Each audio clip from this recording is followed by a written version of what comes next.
It's an old story, and you've probably heard it. The manager was hiring somebody for an important position.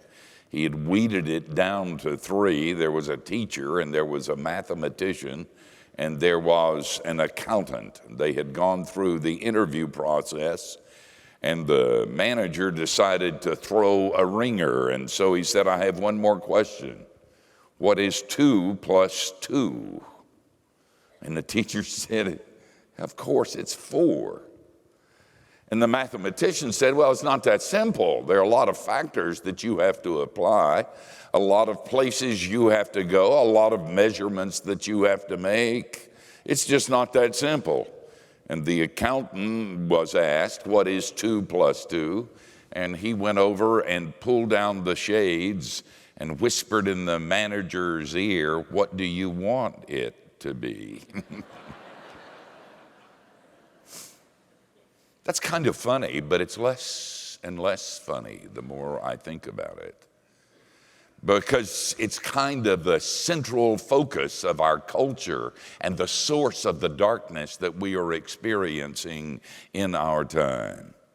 In the 17th chapter of the book of Judges, there's a weird story about a guy by the name of Micah who stole some money from his mother, some silver, and gave it back and created idols, and then appointed his son to be the high priest of the idol he had just created.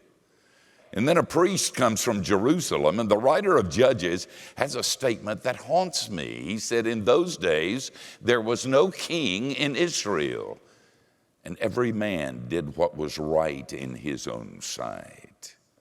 In other words, there was no authority, there was no power, there was no way to measure. And so every man and every woman did what he or she thought was right. Doesn't matter what you believe, as long as you believe something and you're sincere about it.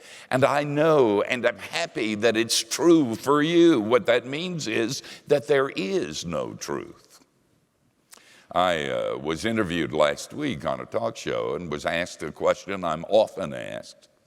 You travel a lot and you're in a lot of different places. What do you consider the biggest crisis or problem facing the church and facing our culture? I started to do my shtick, and I started to say, well, bad theology, selling our soul, money, materialism, blah, blah, blah. But I thought about it. And I said something that was true. And I think it was from him because I've thought about it since then. The greatest crisis in our culture is that agenda is more important than truth. We do that too. If you're a Calvinist, you got a battle to fight with those cretins who are not Calvinists. If you're a dispensationalist or you're a Pentecostal, you kind of look down your nose at those who simply don't get it. It's a political crisis. It's a sociological crisis. It's a philosophical crisis.